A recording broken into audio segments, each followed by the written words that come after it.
So hello and welcome everyone. Welcome to Creatrix. Welcome to Unacademy. So in these sessions, we are going to start the communication system and you are going to study the communication system like never before. So before that, let me introduce myself. My name is Vishal Soni and I have cleared ESC examination 2 times, both times in double digit rank. And I have also served as a Group A Gazette officer in Indian Railways and in Indian Telecommunication Services. And I have also cleared a lot of public sector examinations. So right now I'm teaching on Unacademy and I really feel proud to be the part of the Unacademy team, because Unacademy is the revolution in the field of free education and in the field of affordable education, and we as a team are really looking forward for every student to just come onto the Unacademy platform.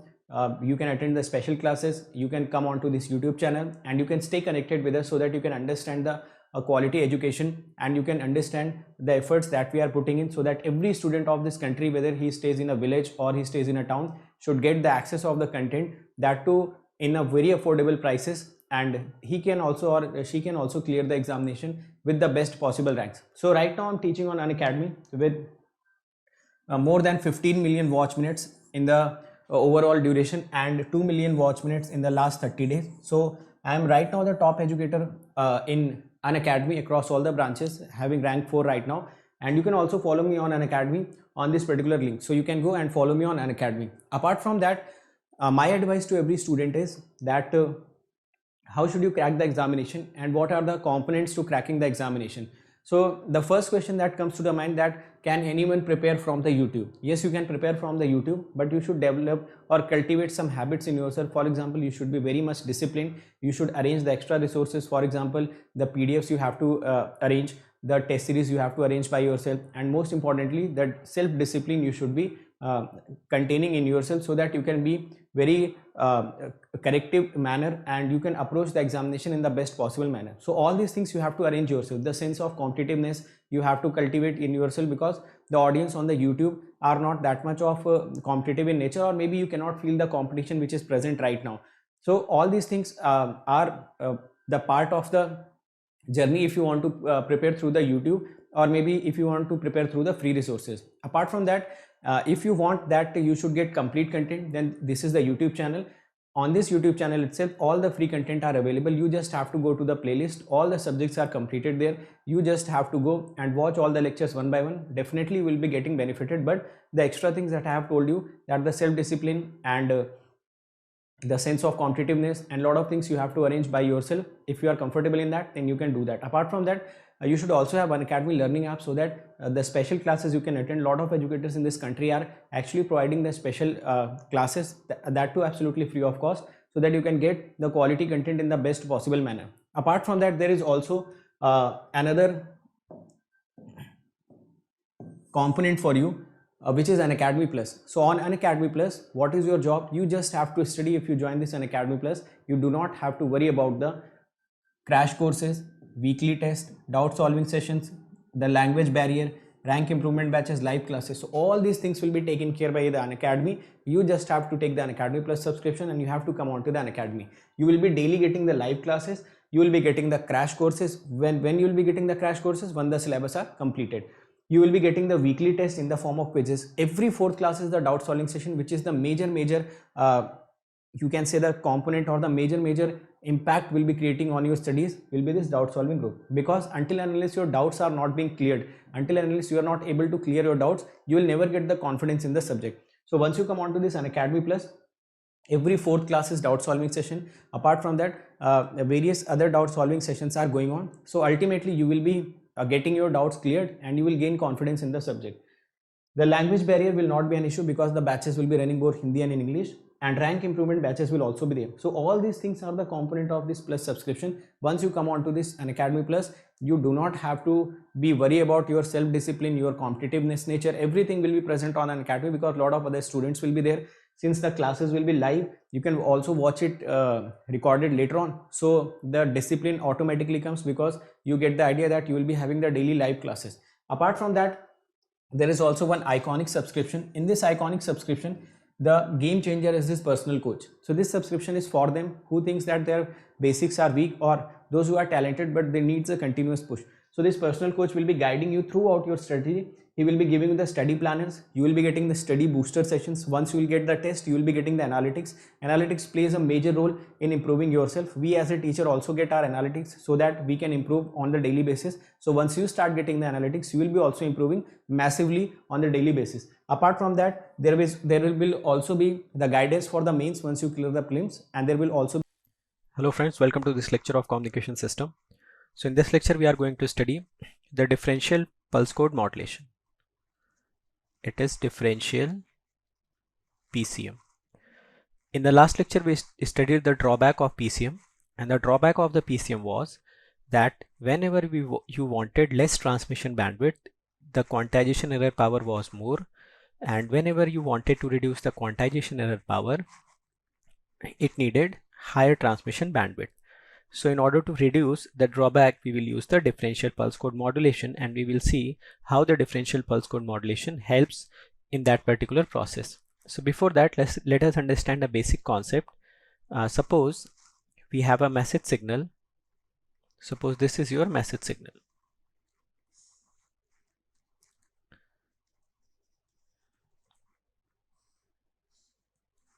And let me consider this as 0, this as 1, and this as 2.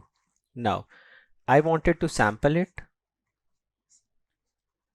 So this will be your T into NTS, and the output I will get MNTS.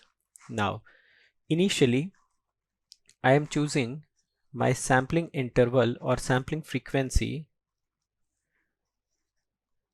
to be 1 Hz. So obviously the sampling interval will become 1 second. So in this case sampling will be at 1 second duration. So this will be the envelope of the message signal, and we will take samples at the duration of 1 second. So first sample will come here, next sample will come after 1 second, and another sample will come after 1 second. So these will be the samples. Now let me increase the sampling rate. Now if I make my sampling rate as 10 Hz, so the sampling interval becomes 0.1 second. So in this case the samples will be at 0.1 second duration apart. So these samples will be like this.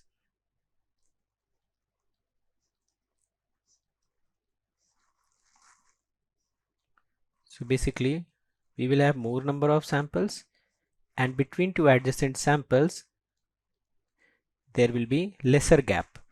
So here between two adjacent samples there is higher gap, here is also a little bit high gap, but here between two adjacent samples the gap is relatively less. Now let me consider this fs as 1 kilohertz. So this ts will become 1 millisecond, which means the time gap between two adjacent samples now will become 1 millisecond, and which will be almost impossible to represent on this particular graph.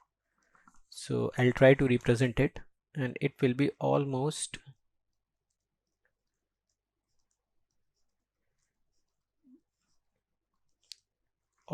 zero gap between them, or they will be very close.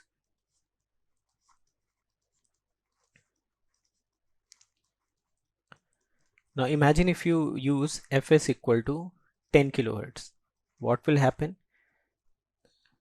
The time gap between two adjacent samples will become 0.1 millisecond, which is roughly closing to the 0. So what is the concept which I am trying to give you is, here you had the sampling frequency 1 Hz, then you kept on increasing the sampling frequency.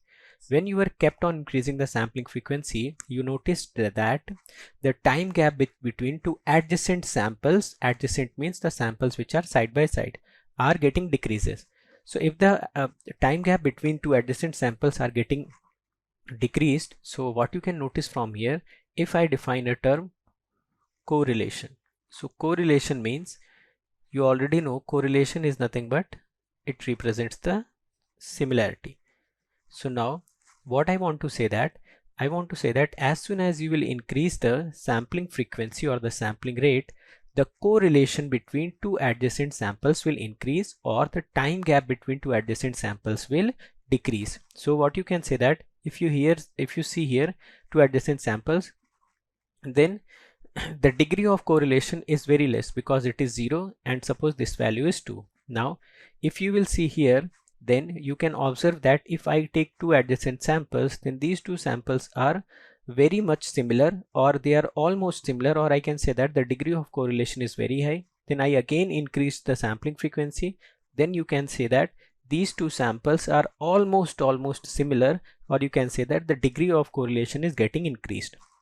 So whenever you will increase the sampling rate, the time gap between two adjacent samples will decrease, or the similarities between two adjacent samples will increase, or you can say that the degree of correlation between two adjacent samples increases. So what is the effect of this?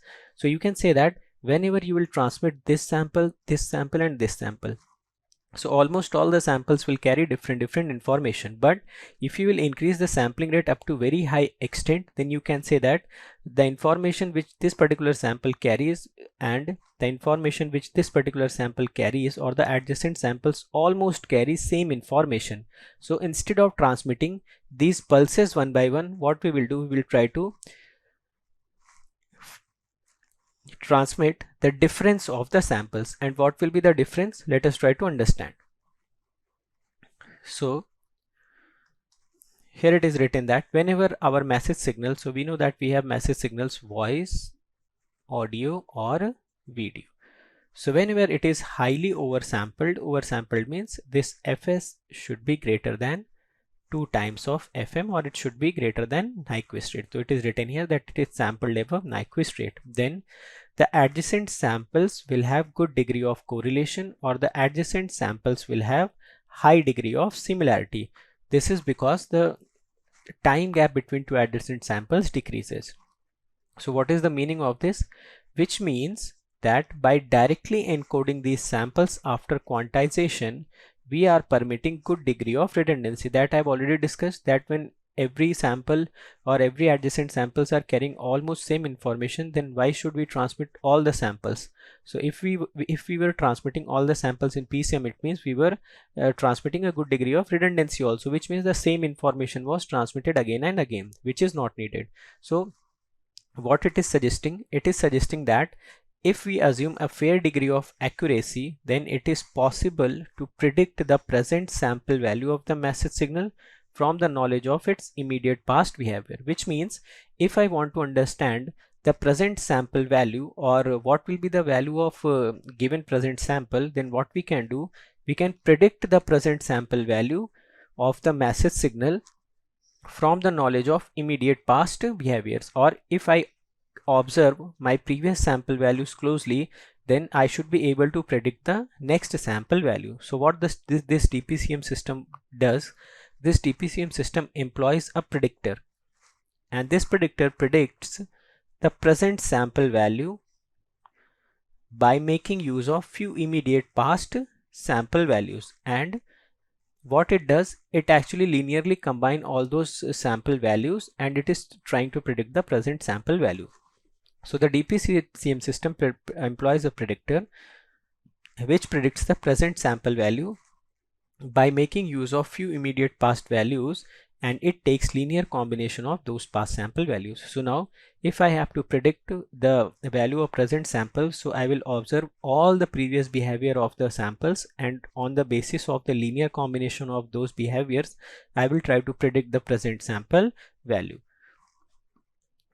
Now in case of DPCM, actually what happens, the predicted value of the present sample is compared to the actual value of the present sample. So present sample will already be coming at the input of the DPCM, and with the help of predictor we would have already been predicted the value of present sample. Now the difference between these two is taken, and after that we try to quantize it and encode it. So in case of DPCM, the incoming sample value is not directly quantized and encoded. Rather, whenever the signal is coming or the sample value is coming, we have already predicted its value. Then we take the difference of this present sample value and predicted value of the present sample value, and then difference is quantized, encoded, and then transmitted. So it is very much clear that if instead of transmitting the sample value, you are transmitting the difference between the actual sample value and predicted sample value, then you will have a very much smaller dynamic range than the original message signal itself. So it is written here that if the difference between the actual value and the predicted value, which is known as the prediction error, then this will have much smaller dynamic range as compared to the original message itself. So what is the bottom line in DPCM? So in case of DPCM, instead of transmitting the sample value, we transmit the difference of the sample value and predicted value of the sample value. So once the difference is transmitted, so obviously the dynamic range at the input of the quantizer will decrease, because now we are not transmitting the complete sample value, rather we are transmitting the difference of the present sample and the predicted value of the present sample, and due to this the dynamic range at the input of the quantizer decreases significantly. What will be its effect, that we will understand later on. So again, let us read all the points and then we will go forward. So first point is saying, when message signal, voice, audio or video is highly oversampled, which means sampled over Nyquist rate, then adjacent samples have good degree of correlation. This statement is very clear.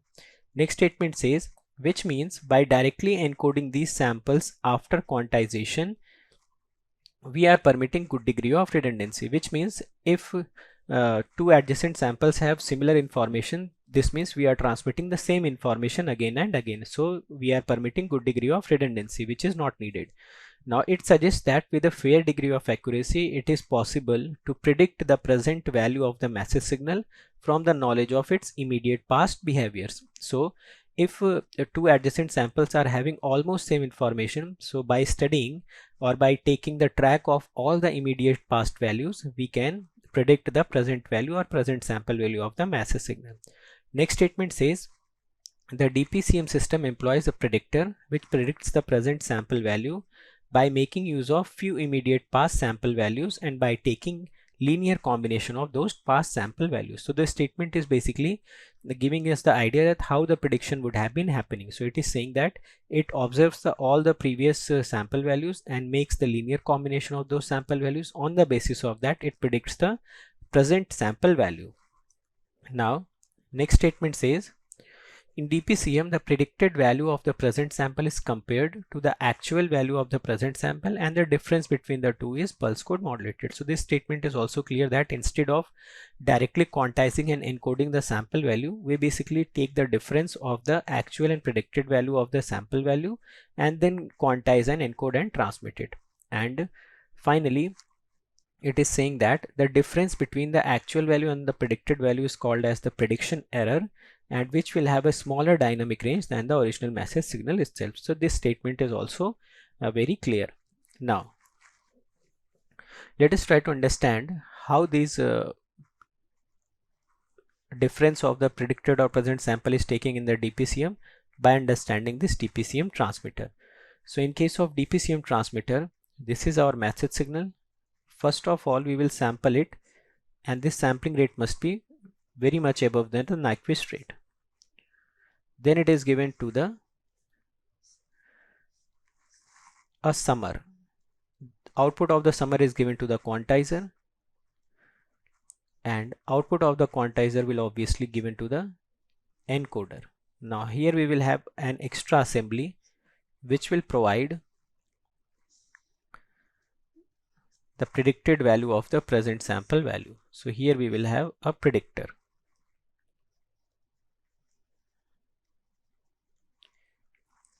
So this is the setup of the DPCM transmitter. Here you will have the sampled signal, which is M of NTS, and here we will have, let me call this as XT, because we were assuming message signal XT initially. So let me call it as XT. So this will become X of NTS. This is the predicted value of the present sample. So I'm denoting it as X cap of NTS. So this is sign is plus, this is minus. So their difference, I will denote it as E of NTS. It is known as prediction error. And when you will quantize it, so this will be quantized prediction error. Here you will have plus and plus. This quantized error gets added to its, and this incoming signal is also X cap NTS, and their summation, let me denote it as XQ of NTS. So this is XQ of NTS. And the output of predictor, I will write it as XQ of NTS. So this is the basic setup. So let me write few important names here. This X of NTS is known as current sample value or present sample value.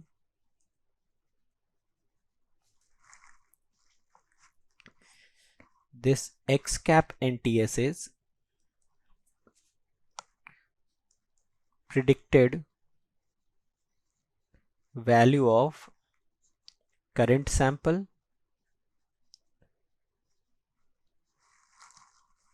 their difference, which is X of NTS minus X cap of NTS, is known as prediction error. It is known as prediction error. And this EQ of NTS is known as quantized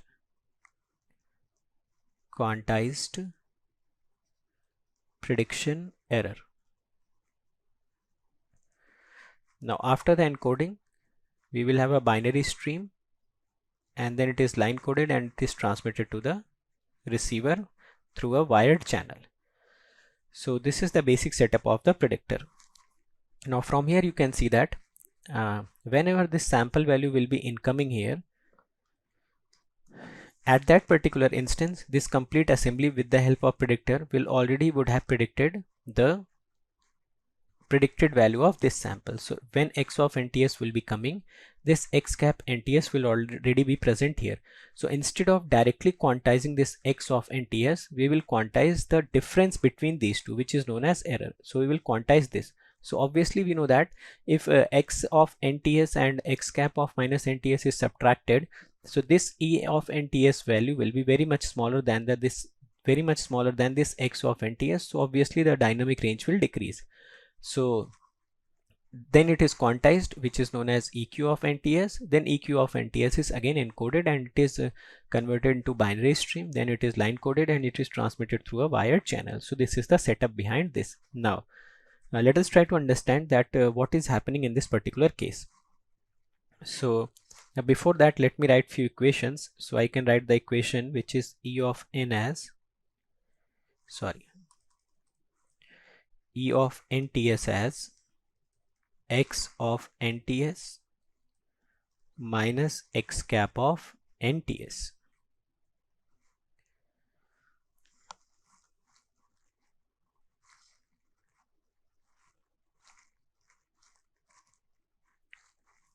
This is X cap of NTS.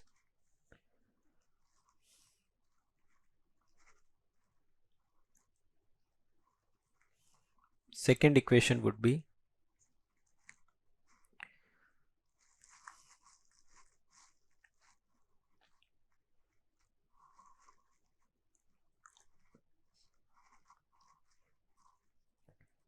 this XQ of NTS will be X cap of NTS plus EQ of NTS. So here I have added these two values and written this equation, this X cap NTS and this EQ of NTS. And finally you can also write the quantization error. And the quantization error will become Q of NTS will be equal to E of NTS minus EQ of NTS. So this is not the prediction error, it is the quantization error, and it is your prediction error.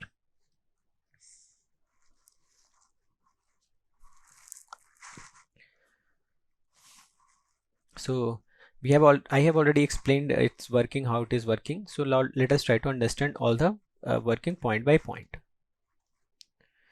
So let us first of all read the first statement. In DPCM system, in transmitter, the current sample, which is x of NTS, is compared to the predicted value, which is x cap of NTS, and the difference is quantized using an appropriate number of quantization levels, and then it is encoded and transmitted in the form of stream of binary pulses, and then it is transmitted through a wired channel. Now, if the predictor uses p previous samples to predict the present sample value, it is said to be the pth order predictor. So the order of the predictor can also be defined. If it uses 2 previous samples, then it is second order predictor. If it uses pth order previous samples, then it is called as pth order predictor. Now what will be the prediction error? This we know already. This is the prediction error. Now this statement is important, that as the order of the predictor is increased, the prediction error will decrease. It means the more number of previous sample values the predictor utilizes to predict the current sample value, the lesser will be the prediction error. Now it is saying that the quantized prediction error sample goes into the feedback loop, which means it is talking about this EQ of NTS. It goes into the feedback loop. Okay, then it gets added to the x cap NTS to give xq of NTS. So you can say that this prediction error, quantized value of prediction error, which is EQ of NTS, goes to the loop and it is added to this x cap of NTS and it produces some xq of NTS. So this statement is just explaining the diagram. So it is saying that when EQTS goes into the feedback loop, it gets added to the x cap NTS and it gives xq of NTS. Now this is used by the predictor. So it is the input of the predictor. Now along with this xq of n-1 TS, which means initially all the input of the predictors, and it will utilize this xq of n-TS and xq of NTS, and if it needed, it can also utilize some p-1 past estimates of the quantized sample value, and by estimating all these values, it will produce at its output the output of the predicted value of the next sample, that is x cap of n plus TS. So you have already transmitted x of NTS. This x of NTS has been processed and it's been converted into EQ of NTS. Now this EQ of NTS goes into the loop and it is added to the x cap of NTS, and it is at the input of the predictor we get this xq of NTS. Now this xq of NTS now utilizes all the previous values, which is xq n-1 TS, xq n-2 TS, xq n-3 TS, depending upon up to which value the predictor want to use. So based upon that, it immediately produces the predicted value of the next sample value, which means when the next sample value x of n+1 TS will be coming, its predicted value will already be presented at the input of the summer. Now which is again written that it is compared with the next message sample, which is this, which I have already explained, and it again produces E of n+1 TS. Then again it is quantized to give EQ of n+1 TS, and this again goes to the encoder and so on. So this process repeats again and again. So the process is very simple. Let us try to understand it in the diagram. That this was the current sample, okay, and its predicted value was already present here. So difference went there and the output becomes EQ of NTS, and then the binary stream is converted. Immediately what was happening also, that EQ of NTS was going in the loop and this x cap of NTS was getting added to this EQ of NTS and it produces xq of NTS. Now you should understand carefully that the input of the predictor is this something value which is xq of NTS. Now what this predictor will do, this predictor will use this xq of NTS, and along with that it will also use this xq of n-1 TS, xq of n-2 TS, depending upon up to which order of predictor you want it to use. So it will utilize all these values and it will generate a new signal which will be x cap of n+1 TS, and it will be already present here, x cap of n+1 TS. Now it will wait on to the next sample. So if the previous sample of x of n+n TS, so the next sample will become x of n+1 TS. So you see if this x of n plus 1 ts was coming here, its predicted value was already present. So the predictor was utilizing the present xu of n ts, and if it needed, it could have also used all the past values of this xq of n minus 1 ts, n minus 2 ts, and so on. So the bottom line is that in DPCM transmitter, instead of transmitting the sample value, the present or the actual sample value and the difference between the predicted sample value is being transmitted, and the whole predictor circuitry is helping us to obtain the predicted value of the current sample value. So this is the transmitter. Now let us try to understand the DPCM receiver.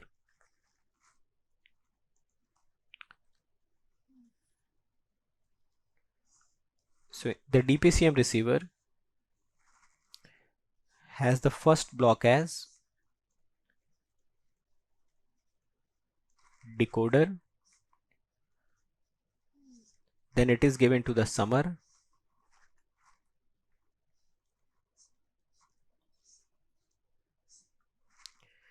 then we will have this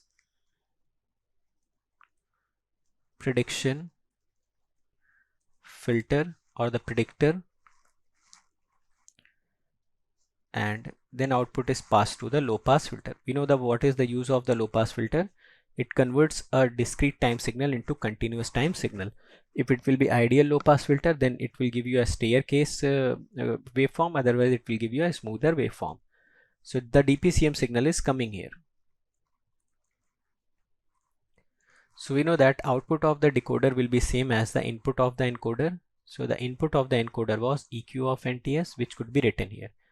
Here the output of the predictor filter was X cap of NTS, so that is also written here. Now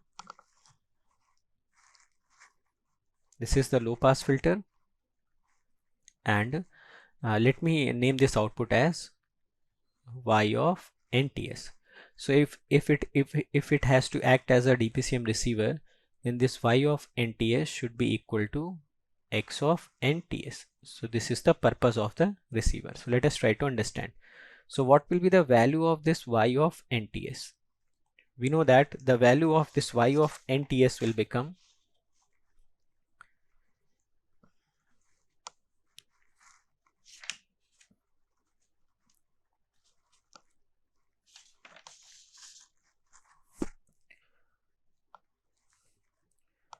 EQ of NTS plus X cap of NTS. We have already written three equations, so let me write these equations once again. So here we have written three equations, so let me write these equations once again so that I can use them. So the first equation that we written was about prediction error, and it was X of NTS minus X cap of NTS. Second we written as quantization error, and it was E of NTS minus EQ of NTS. And third equation that we written was XQ of NTS was equal to X cap of NTS plus EQ of N. So this Y of NTS can be written as, I can write this X cap of NTS from this equation as X of NTS minus E of NTS.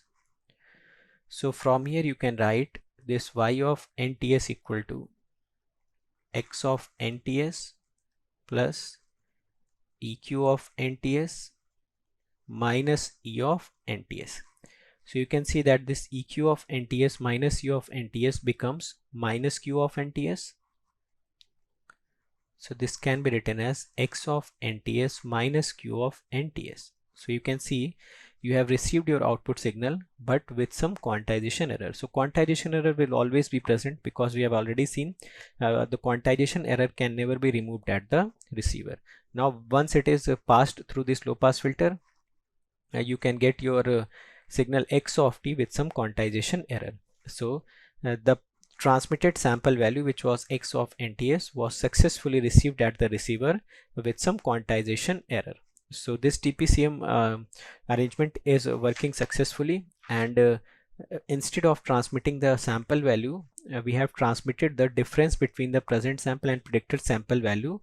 Still we are able to recover the present sample value at the receiver, and obviously with some quantization error. So now let us try to see the advantages of this TPCM setup. So what are the advantages? So we will see the advantage with respect to PCM, obviously. So we can see that if we have message signal M of t, so in case of PCM, this M of NTS will go at the input of the quantizer, and again if we will have let me call this as X, because message signal is denoted by X. And in case of DPCM, the input of the quantizer is an error signal. So in this case, this is the input of the quantizer. Here X of NTS and here E of NTS. So we know that the dynamic range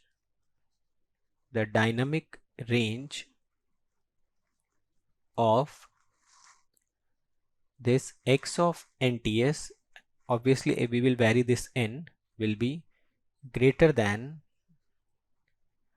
the dynamic range of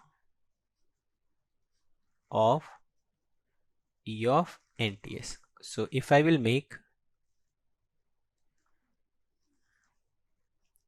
a signal which is representing X of NTS max and X of NTS min, so it will be given to the quantizer in case of PCM, and a slightly smaller dynamic range which will be E of NTS max, it will be E of NTS min, will be given to the quantizer in case of DPCM.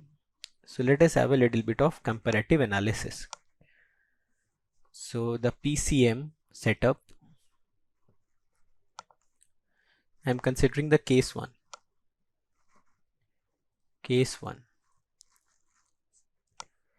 So here I am choosing this PCM setup,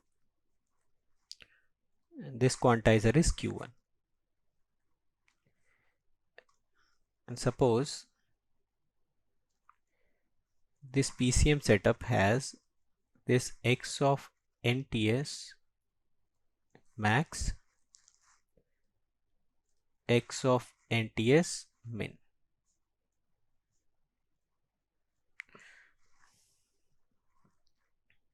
And it will have some L1 levels at its output, so I'm denoting it as L1, and the step size offered by this quantizer will be delta 1. Similarly, I am choosing another quantizer, and in this quantizer I am applying the DPCM setup. So this is min, this is max. This is the case of PCM, this is the case of DPCM. Obviously this quantizer will have some quantization levels as L2, and it will offer step size of delta 2. So in the first case I am considering that for both the quantizers,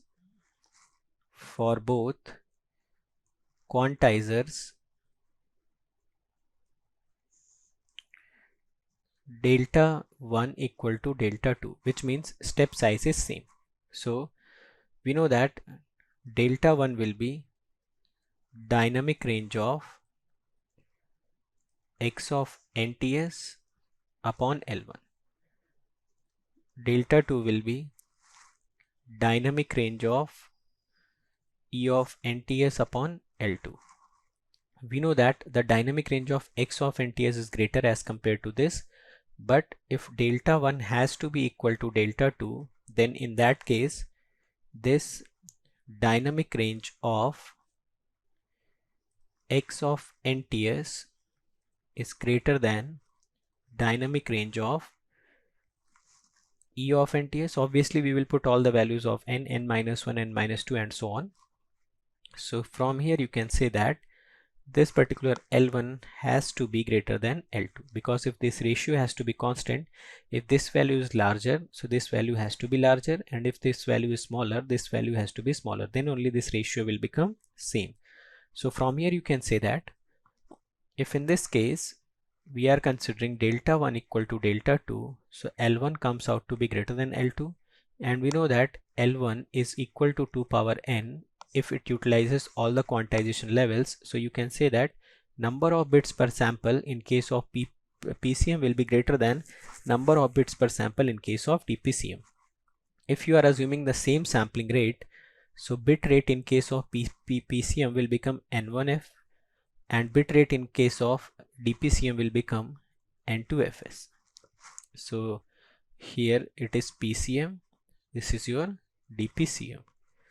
Also we know that bandwidth is, transmission bandwidth is RB1 by 2, which is minimum, and here also the transmission bandwidth will become RB2 by 2. Now what will be quantization error? We know that quantization error depends upon delta, so it will become delta 1 square by 12, which will be exactly equal to the quantization error in the second case, which is delta 2 square by 12, because delta is same. Now the most important point is what will be the signal power.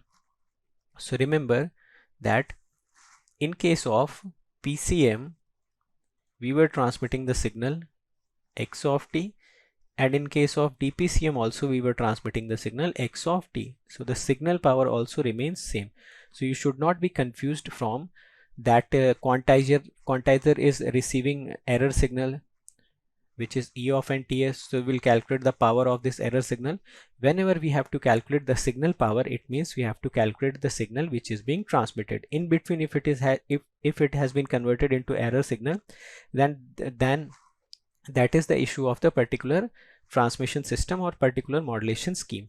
But as long as signal power is to be calculated, we must always calculate the signal power which is being transmitted. If in between it is converted into any error signal, then it does not mean that we will calculate the power of the error signal, because error signal is going at the input of the quantizer, but you are transmitting your signal x of t. So you can also understand it from here,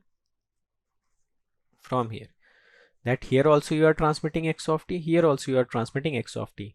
In between, because of this setup, it is being converted into E of NTS. So it does not mean that you will calculate the signal power at the input of the quantizer. Whenever you have to calculate signal to noise ratio, you have to calculate the signal power which is being transmitted and the quantization power or quantization error power at the quantizer. So the quantization error power is calculated at the quantizer, and the signal power is always calculated initially, or the signal which is being transmitted. So in both the cases same signal is being transmitted, so signal power also remains same.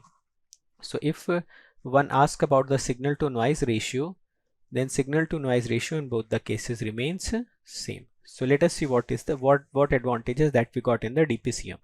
In case of DPCM, the first advantage that we got, that the bit rate, or the from here you can start, that the number of bits per sample in DPCM is smaller, which means this DPCM will always provide the efficient coding, because you can represent the same sample with lesser number of bits, so it will always provide you a efficient coding.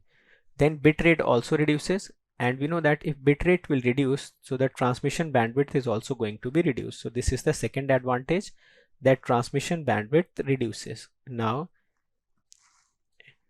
quantization error power remains same and signal to noise ratio remains same. So if we are transmitting the same message signal with PCM and we are transmitting the same message signal with DPCM, and our purpose is that we require lesser transmission bandwidth, though signal to noise ratio remains same. So what we will do, we will choose such a quantizer in which the delta 1 or the delta is fixed or the delta cannot be changed. Now if this from the same quantizer you will transmit the PCM, and from same quantizer if you will transmit your DPCM, then DPCM will always provide lesser bandwidth, efficient coding, though it cannot improve the signal to noise ratio in this case. So listen again what I'm saying, that if you have a single quantizer and your purpose is that you wanted lesser transmission bandwidth, so you should fix the delta of that quantizer. So if you will pass PCM from that particular quantizer and then again you will pass DPCM through that quantizer, then DPCM will always provide you a lesser bandwidth and efficient coding scheme. So this you can also understand from this diagram. Suppose I have a single quantizer and delta for this quantizer is fixed, the delta cannot be changed. Now if this quantizer is used in the PCM setup, after that the same quantizer I have used in the DPCM setup. So in the DPCM setup also I have used the same quantizer in the DPCM setup. Same quantizer is used in the DPCM setup. So as compared to PCM setup, if the same quantizer is used in which delta is same, which is fixed, it cannot be changed, so this particular DPCM setup will always provide lesser transmission bandwidth, lesser bitrate, highly efficient coding scheme,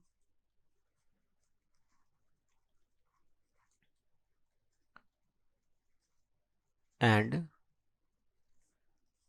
it cannot improve SNR. So this particular setup cannot improve your signal to noise ratio. Let us try to understand the second case. In the second case, what we are doing, we are fixing the quantization levels. So in this case, we are fixing L1 equal to L2. It means the number of quantization levels of the quantizer is fixed in this particular case. So we have used two different quantizers, and in both the quantizers number of levels has been changed. So what will happen in this case? So we know that delta 1 will be dynamic range of X of NTS upon L1, and delta 2 will become dynamic range of E of NTS upon L1. Now L1 and L2 is same, but the dynamic range of X of NTS is greater than the dynamic range of E of NTS. So the first effect is that delta 1 will be greater than delta 2.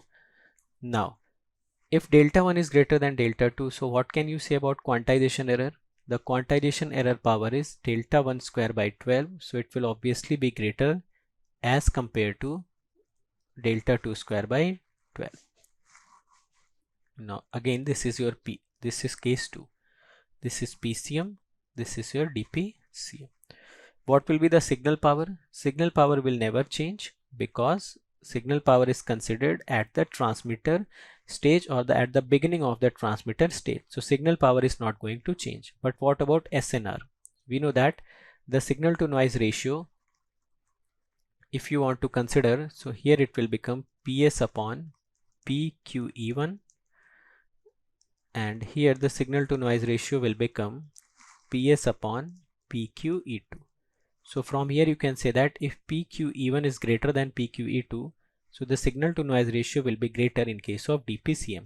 Now what about number of bits per sample? You know that if L1 is equal to L2, so L max you can write it as 2 power n, so n1 will become equal to n2. Now if we consider the same sampling rate, then bitrate will also become equal to bitrate 2, and bandwidth of first system will also become equal to the bandwidth of second system.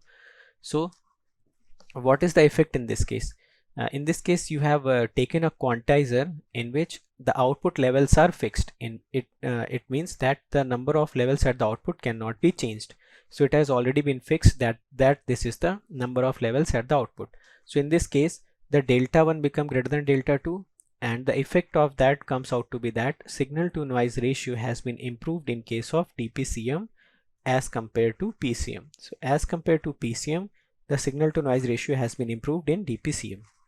But in this case, the efficiency of the coding scheme remains same, bit rate remains same, and the bandwidth remains same. So if your purpose is that you must obtain a higher signal to noise ratio and bandwidth is not that much of criteria, in that case you must fix the quantization levels output.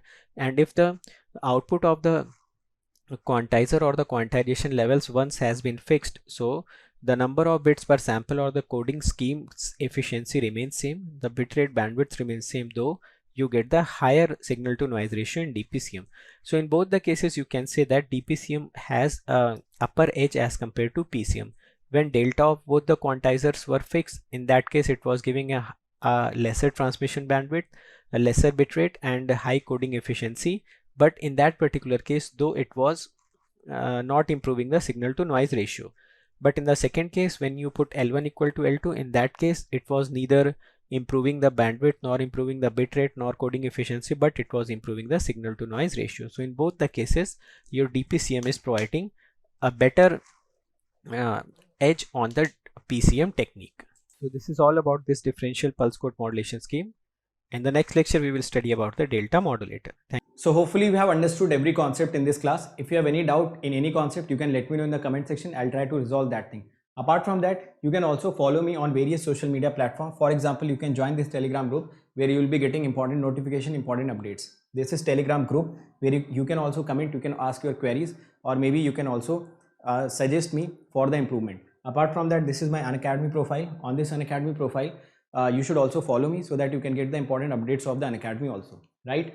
And this is the Notion page. You just have to type this tiny.cc/VishalGate. So you will be redirected to a page where all the special classes are arranged very systematically. तो मैंने बहुत सारे topics पे special class ले रखी है. For example Nyquist, Fourier series, latches and flip flop, double integrations, okay, lot of things are there. So you will be getting all these concepts absolutely free of cost. You just have to type this in your URL. You will be redirected to that page and attend these lectures one by one. You will be getting a next level confidence in these topics that I can guarantee you.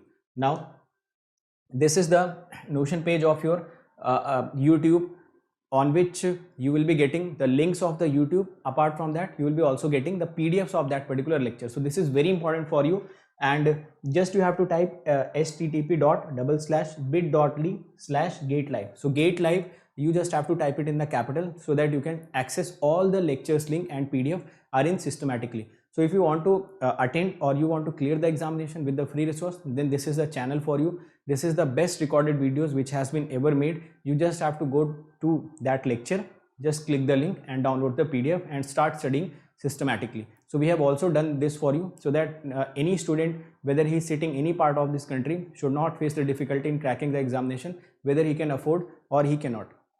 Now if you can afford, then the subscription prices are not something which you cannot pay. It is very nominal amount which you can pay, and you can just avoid all the distractions, all the time wastage which we will be doing in downloading those PDFs, arranging them, arranging for the test series, and a lot of other things that you have to arrange, doubt solvings you have to arrange by yourself. If you want to avoid all those distractions in a very nominal amount, so you can go for the Unacademy Plus subscription. For 12-month subscription, you have to pay only 74 rupees per day. Apart from that, for 18-month subscription, which is the best possible subscription, you have to pay 63 rupees per day. It is even lesser than the pizzas that you order on your home. So it is that much of amount that can shape your career, that can give you the best possible rank in the examinations under the guidance of the best teachers of the country, which has been right now placed on the Unacademy. Now 24-month subscription will cost you 54 rupees per day. So these subscription amounts will give you the subscription for the desired period. Apart from that, if you are using this code, you just have to remember this code, write my name, write gate after it. you can also write ESC after it. So you have to write my name and write ESC after it. So any one of these code, once you apply, you will be immediately getting the 10% discount. You will be getting all the features of the Unacademy. You will be getting the guidance of all the teachers present on Unacademy, and everything you will be getting that is needed to crack the examination once you are using this code. So if you think we are working hard, we are giving our best content, we are giving the free content absolutely for you guys, and everything that is needed for every student to crack the examination. So never forget to use this code whenever you are taking the subscription. So this code is very important and you have to use every time you are taking the subscription. Now, those who are interested for the prices, total price amount. So let me tell you, total price is 27,225 for 12 months, 34,650 for 18, and for 24 months it is 39,600. You can also pay this by using zero cost EMI. Zero cost EMI can be paid by credit card and debit card. In debit cards, there are only Bajaj and HDFC as of now available. Okay, so the zero cost EMI means you do not have to pay anything extra. Any interest is not, you should not pay, and you have to pay this much of amount on the daily basis if you are looking for the zero cost EMI option. Apart from that, if you are coming for Iconic subscription, so Iconic mein, I have already told you that your personal coach will be the game changer. He will be he will be basically following you to give you the guidance so that you can get the success in a very short span of time. So he will be following you, he will be pushing you every time. Now, once you use this coupon code, this will be costing you around 45,225, and if you are using this coupon code, write my name, date after it, you will be getting the 24-month subscription of Iconic in 66,600 rupees. Fine. Apart from that, every one of you should follow this GATE Aspirant group, and there also some important notification always comes. Now, what are the YouTube channels that you should immediately subscribe? This Creatrix, this is the channel on which you are present. This is Unacademy GATE questions, where previous year questions has been solved by the educators. So you'll be getting all the previous year questions video solution apart from the PDF also. This is the Electrical Junction channel, where you will be getting the important concepts of EC and electrical. And this is Engineering Pathshala, where you will be getting some practical aspect of the videos, some animated videos that will enhance your ability to think. So these are the channels which you should immediately subscribe so that you can get a better content. Fine. Now these are my some YouTube videos which I have created for you. In all of these videos will give you some motivation, guidance, content, and some strategy. So these are hand-picked videos. You can immediately follow these videos. Okay. So thank you so much. And those who are coming on this channel, immediately share all the content which is present on this channel. We are working very hard for you guys. So this is your responsibility that you should share this channel. You should subscribe this channel. Also share the link of this channel, link of the videos, link of the educator whom you follow, so that every student who is needy, they can come onto this channel and they can get the best possible rank. So all the best everyone. Let's crack it.